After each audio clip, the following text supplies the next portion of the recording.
And we're back, guys. Welcome to Good Energy. We report on tennis. Good Energy reporting on tennis. We're at the World Tennis League. That's right, guys. Paula Badosa from Spain taking on Caroline Garcia. The Eagles versus the Falcons. Now, these two ladies played once before at Mallorca, and that was a exciting match. Went to a tiebreak, and I'm pretty sure this match is probably going to go the distance as well.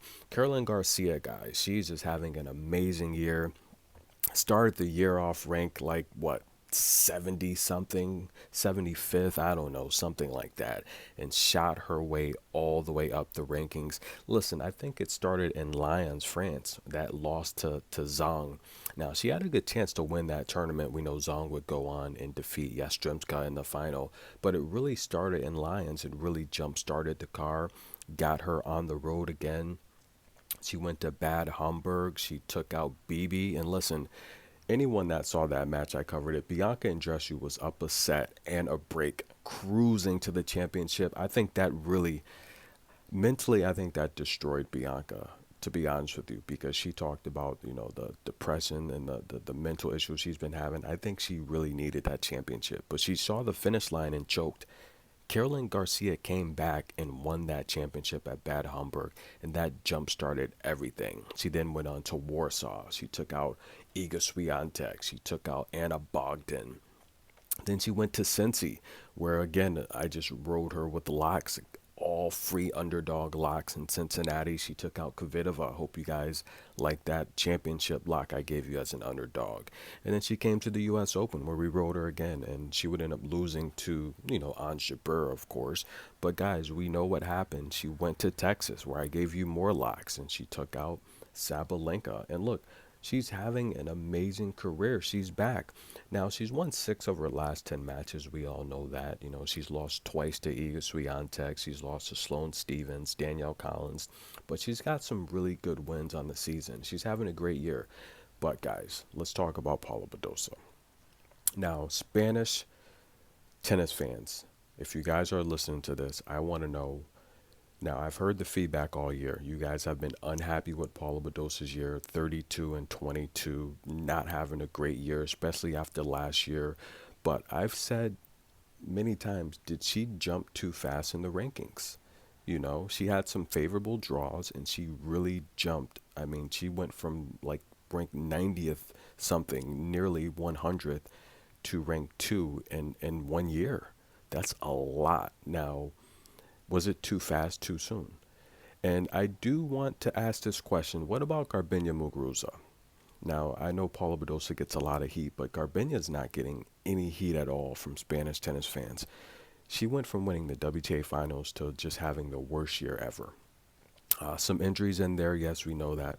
What do you guys think? Does Garbina get a pass? And what about Paula Badosa? Why do you think she had a bad year? What do you think it is?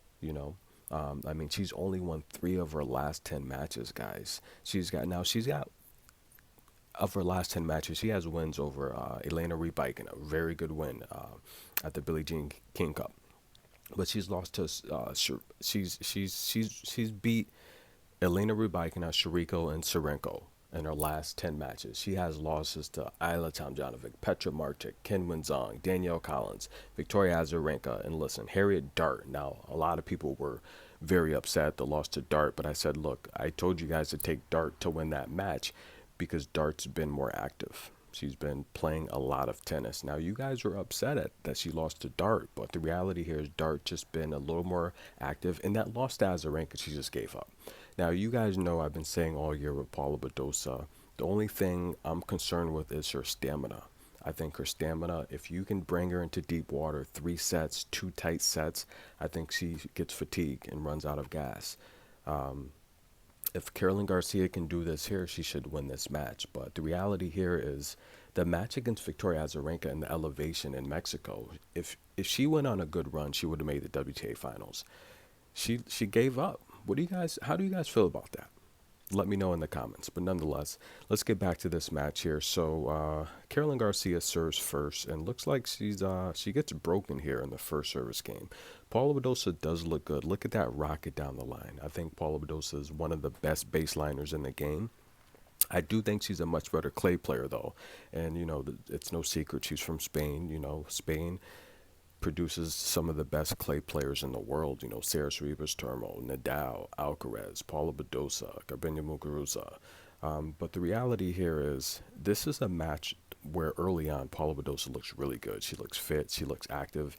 Yesterday in the doubles match, she looked really good as well. So I think she had a pretty good offseason, to be honest with you, and I think she was disappointed at her performance last season. However, look, she made it to several semifinals, so we don't just really want to just ignore what she did. She won Sydney, right? She went through a list of top stars winning that Sydney championship to start the year, and the year looked really promising. But she made it to the Stuttgart semifinals, the Indian Wells semifinals, and the San Jose semifinals. And she said she loves to play in California, and of course, winning the Indian Wells. Guys, loyal fans that have been with the channel for a while, did you remember last year I did that video at the Indian Wells? I did a mock draw of ladies essentially seeded in terms of beauty. So the winner of that match would be the most beautiful woman on tour, in my opinion. Of course, it was just a joke for fun. Paula Badosa made it to the finals against Kunamatova. Go watch that video to see who won. Hey, is that Fabio from the commercial? That's Fabio, right? No, that's Paula Badosa's boyfriend. Guys, what do you think about these tennis players when they get their new boyfriends? Have you noticed that their performance starts to drop? Like Naomi Osaka, Paula Badosa, even someone like Simona Halep when she got married. I mean, it didn't last long, only a few months, but her performance started to drop. Do you think that's a distraction? I don't know. Let me know. What about Danielle Collins when she went to the French Open and got spanked by Sophia Kenin? She broke up with her boyfriend on live TV.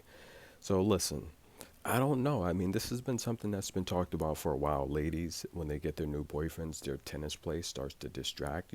Sophia Kenin, because they're spending more time, with their boyfriends, focusing on their issues. And of course, if it's not stable, of course, now you're distracted. Instead of focusing on your craft and your professionalism and your career, you're now focusing on a relationship.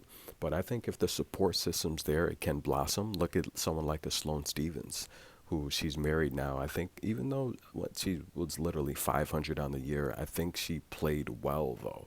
And we're seeing someone like Sloane Stephens' game mature. She's much more patient now. So we'll see how she does in the upcoming year. But Paula Badosa breaks Caroline Garcia to start this match off. Caroline Garcia breaks back.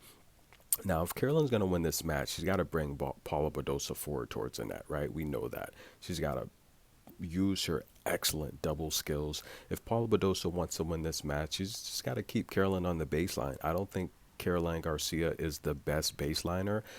Caroline Garcia is much better when she's serving well, short rallies, 1-2 punch, and when she's playing about mid-court, she can hit her cross-court angles. If she turns this into a baseline affair with Paula Badosa, she's not going to win. It's as simple as that. I think Paula Badosa from the baseline is the stronger. She's got the stronger forehand. She's a stronger player from the baseline. Moving forward, using her kinetic energy, I think Garcia is going to be a lot more explosive because she's quicker and faster. But guys, this is going to be a great match. Get your popcorn. This is good energy reporting. Listen, Paula Badosa, how many wins is she going to win for the upcoming season? We're going to do 35 over or under. Comment below, guys. This is good energy. And look at Caroline Garcia. I'm so happy her father's back in her corner. Listen, guys, a lot of the great tennis players started out with their fathers, and Sophia Kenin is one of them, slam champion. Look, Venus, Serena Williams, Alicia Parks, Iga Swiatek. Actually, technically, Iga's father was a professional. Well, Iga got her start in it. Iga's father got her started in tennis, but he's not necessarily her coach. But yeah, a lot of the top women started with their fathers. I mean, look at Coco Gauff. I'm happy to see Caroline's father back in her corner. And look, I hope Caroline wins a slam. She is on the list to win a slam. She has to. Stay tuned for more tennis talk. This is good energy. Show some love, guys.